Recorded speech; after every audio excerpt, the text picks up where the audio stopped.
Dear children, this is now finally my last video on this chapter. In my previous video also I have said it is my last video, but I couldn't take PYQs because it had already become too long. So in this video we will take previous year questions. हमने सारे इन test question कर लिए हैं, हमने सारे exercise questions कर लिए हैं, हमने चैप्टर अच्छे से समझ लिया है. तो थोड़ा सा ट्विस्ट देखेंगे हम प्रीवियस ईयर क्वेश्चंस में. Let's start our board questions. Question number 1, distinguish between public and private sector. On the basis of ownership, we have divided Indian economy into two sectors, public sector and private sector. Public sector, which is owned, controlled and managed by government or its agencies. Private sector, which is owned, controlled and managed by individual or a group of individuals. The main motive of public sector is welfare of the people. The main motive of private sector is profit making. All the basic facilities like water, electricity, railways, postal are kept under the public sector, and all other consumer goods like everything else is kept under private sector. Like all the consumer goods like all the manufactured goods, industries, textiles and other industries, toy making, crackers, all other pesticides are kept under private sector. Last is examples. Okay, examples we have already given. You can make a fourth point or you can only include these examples in the third point. Explain how a shift has taken between sectors in developed countries. So historical change in sectors, we have read in our video also, second or third, that in all the developed countries, if we see their history, there was initially a big primary sector. Most of the people were employed in primary sector and most of the GDP was coming from primary sector. After almost 100 years, there was a shift from primary sector to secondary sector in employment and in production also. Secondary sector increased. It gave more contribution to the GDP, and in last 100 years tertiary sector emerged as the largest sector in developed countries, in employment also and in production also. It is giving largest number of employment to the people and it has the largest share in the GDP or production of the country. So this is the change in the sectors which is observed in developed countries. Question number 3. Explain the sectors as per economic activities. On the basis of economic activities, Indian economy is divided into 3 sectors: primary, secondary and tertiary sector. Then we will explain all these 3 sectors. Primary means all those activities which are directly dependent on nature, natural goods, like farming, we depend on land; mining, we depend on minerals; fishing, we depend on fish. All these activities which are directly linked with nature are called primary activities. And then examples. Secondary sector includes all those economic activities which process raw material into finished goods. All the raw material we get from primary sector, they are manufactured, they are processed, they are converted into finished goods. This is secondary sector. Like sugarcane into sugar, cotton into cotton textile, jute into jute textile, minerals into tools and machines, etc. Tertiary sector. This sector does not produce any goods, it provides services. Teachers, doctors, lawyers, banking, people working in bank, insurance, all are considered in service sector. It helps in the development of primary and secondary sector. Question number 4. What are the objectives of NREGA, NREGA or Manrega? As I have told you, first of all, you have to write its full form. Mahatma Gandhi National Rural Employment Guarantee Act. It was introduced in 2005. Under this act, 100 days of assured employment is promised to be given to all rural families in rural areas. 1/3 seats are reserved for women, and if the government fails to provide employment, unemployment allowance will be given. Why is the tertiary sector becoming so important in India? This question is asked many times in the board exam. Why it is rising its importance? What is the role of tertiary sector in the Indian economy? So tertiary sector is becoming very important in India. Why? It is because it is giving largest share in the GDP of the country. In any country, there are some services which are called basic services, like transportation, communication, education, health, insurance, banking. All these facilities are given by the government in our developing countries. These basic services are required for the proper growth of a country. So when these services are given by the government, they increase tertiary sector. It helps in increasing tertiary sector. Number 2, when the income rises, people start enjoying more services. They prefer to go to private hospitals, they send their children to private schools, and then eating out, then tourism. When the income rises, people start availing these services and the tertiary sector rises. With the development of primary and secondary sectors, tertiary sector itself rises. When there is development in primary or secondary sector, they need more transportation, they need more communication, they need more storage facilities, they need more loan from the banks.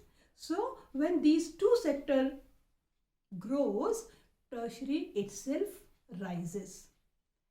Fourth point is ICT, information and communication technology. All your online shopping, online classes, online all type of online activities, paperwork, transaction, banks, whatever work from home is going on, it is only possible due to ICT. Information and communication makes it possible that how we are linked with the entire world. So ICT, increase in ICT resulted in increase in tertiary sector. And the last point, tertiary sector is most sought after sector because it is organized, because it is well paid, job security. People prefer to join this sector, so it is increasing, rising. So all these 5 points you have to write in importance of tertiary sector. Next question, how can the workers in unorganized sector be protected? In unorganized sector, we have to divide answer into in rural areas and in urban areas. In rural areas, which group of people comprises of unorganized, working in unorganized sector? Landless laborers, landless workers, farmers, marginal farmers, then repair persons, artisans, weavers, cobblers, etc. They are considered working in unorganized sector. How the government can protect them? Government can give them timely supply of seeds, water, all other inputs in farming or other raw material to weavers and artisans, and moreover providing them marketing facilities to take their goods and market it under the name of the government. So government can protect them by timely supply of inputs and marketing facilities, storage facilities, loan facilities, so that they can be protected. In urban areas, all the repair persons, cobblers, washermen, electricians, and casual workers, specifically casual workers, they are considered working in unorganized sector. Here also government can play an important role. Government can give them raw material. Government can provide them loan at a very reasonable rate of interest so that they can start up their own business and they can be protected. Marketing outlets to be given to the urban unorganized, working in unorganized sector. So like this, we have to divide this answer into rural and urban areas. Okay, you can see the video in which I have explained in detail how to protect workers in unorganized sector. Explain the importance of public sector in our society. Public means government. What is the importance of public sector? Public sector play a very important role in Indian society. All the basic facilities are still kept under the government. Railways, postal, lot of airways, not completely, and water, electricity is kept under the government because they are considered basic services. So government keeps them under it so that at very reasonable rate these services can be provided to the people. Secondly, collecting money from the people who are using these facilities is a very difficult task. Private individuals cannot do this work. Public sector has a proper networking of collecting the bills from those people who are using these facilities. Public sector also help private sector to grow properly. Many times government provides subsidies to the private entrepreneurs. Government provides easy loan, Mudra Yojana, to the private entrepreneurs so that they can flourish. So public sector is not only important for the people of the consumers or people of the country, it is also helping in the proper growth of private sector also by providing them basic necessities. Okay, so all the primary and basic facilities like health and education, electricity, water is kept under the public sector. Why are only final goods and services used to calculate national income? Very simple. Why only final goods and services used to calculate? Because the price of intermediate goods is already added in the price of final goods. Okay, final goods and services, आपको मालूम होना चाहिए GDP में केवल final goods and services को ही count किया जाता है. How GDP is calculated? It is the sum of final goods and services produced in all three sectors in a particular year. The sum of. So why only final goods and services? Because the price of intermediate goods is already added into the price of final goods. Then support your answer with one example. Okay, biscuit is a final good and intermediate goods are flour, essence, oil, sugar, etc. The cost of intermediate goods is already in the price of biscuit.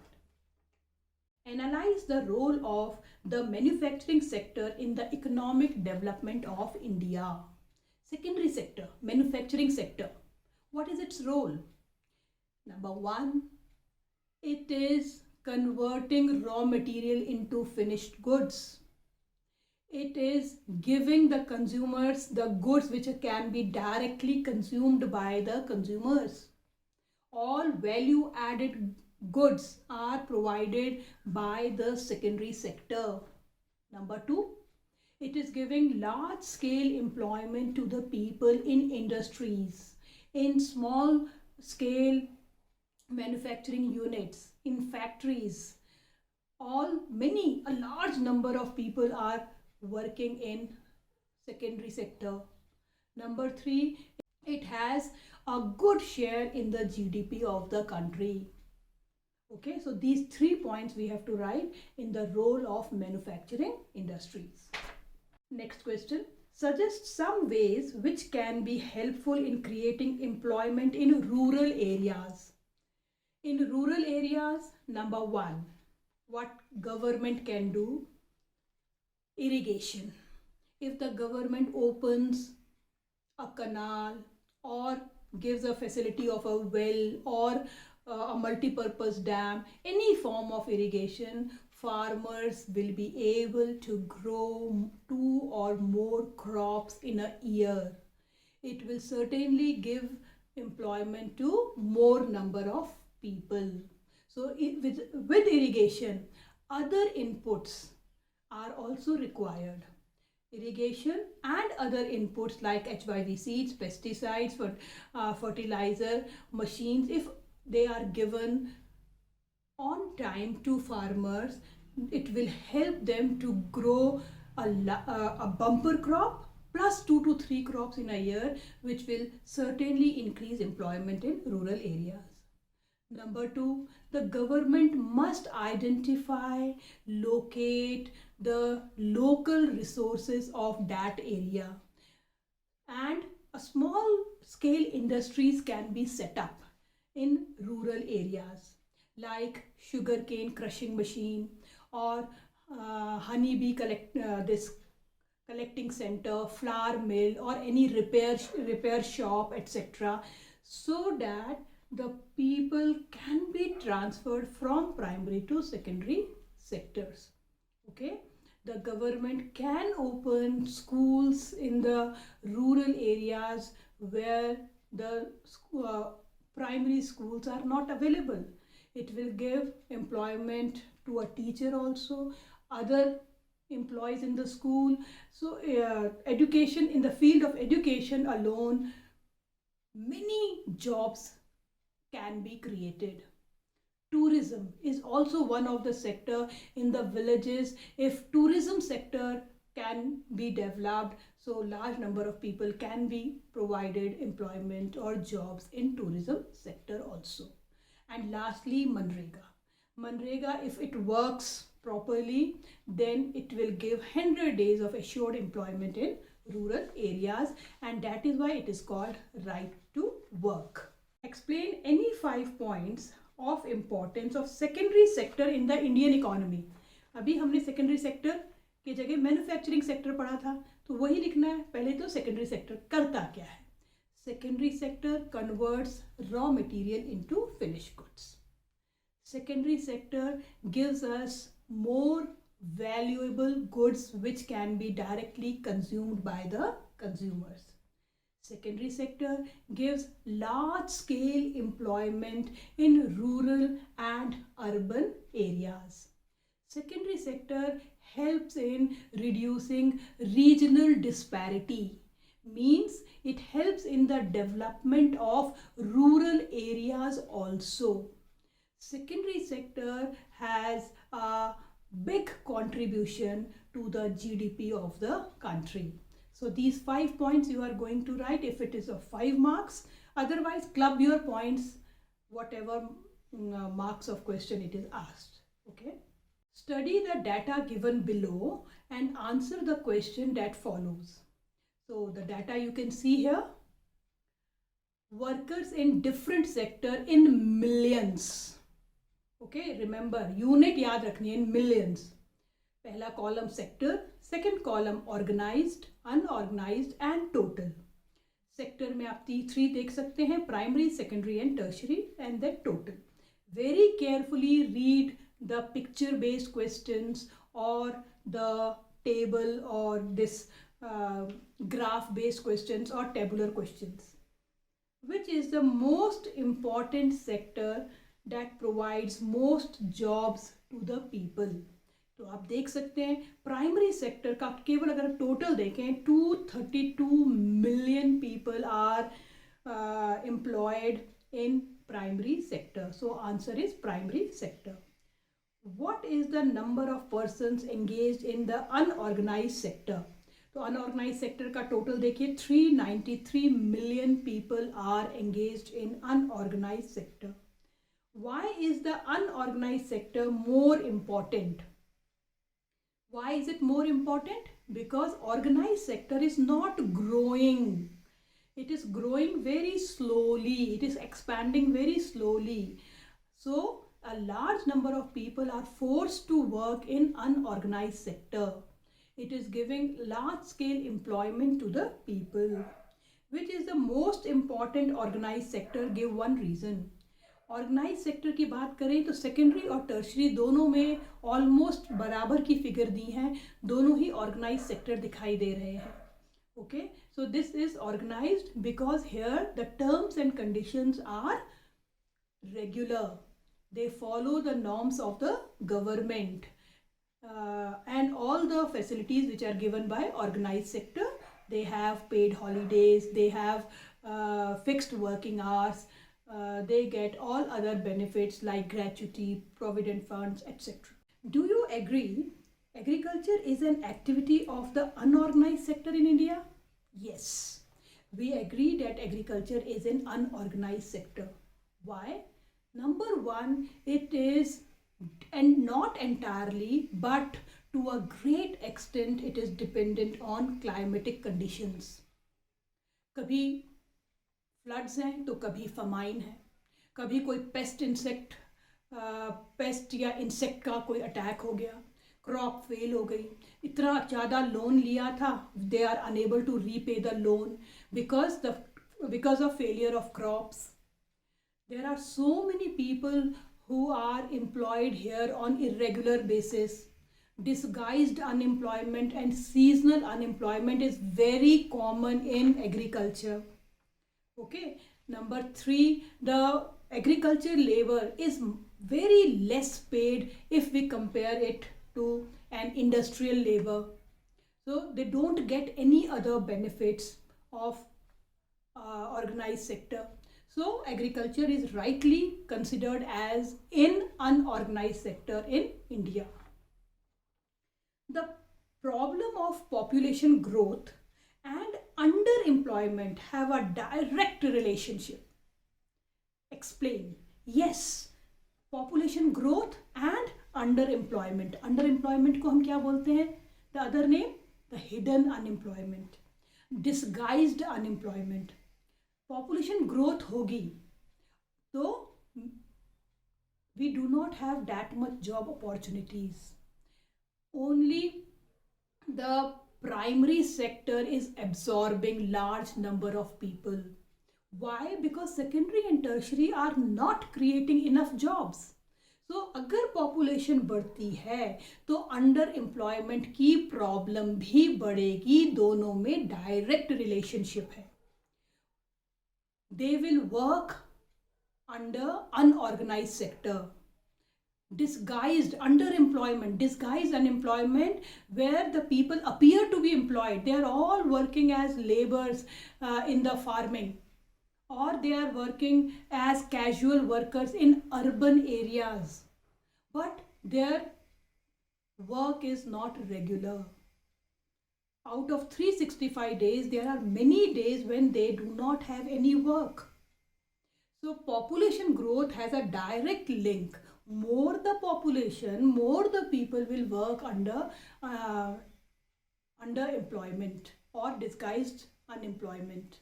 Okay, so it is required that population to be controlled if we want to solve the problem of underemployment or disguised unemployment. So with this, we have finished our previous year questions. So you must have seen most of the answer you already know, but little twist in the question means you how to start the question.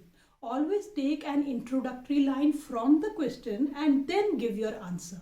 Don't jump into the answer directly. जैसे question पूछा first point, ऐसे नहीं लिखना है. पहले question पढ़ा, फिर उस क्वेश्चन से एक लाइन इंट्रोडक्टरी लिखी और then you have to give the answer. And remember one thing, you should know how to write answer. It is an art. how to convert 2 points into 3, और how to write, अगर हमको केवल 3 points का answer है, मुझे 5 points आते हैं, तो how to convert 5 points into 3 points. Okay, you should know how to club 2 points. So like this, you will be able to write all the answers. So with this, we have finished chapter 2 of economics. Okay, thank you so much. Have a pleasant day.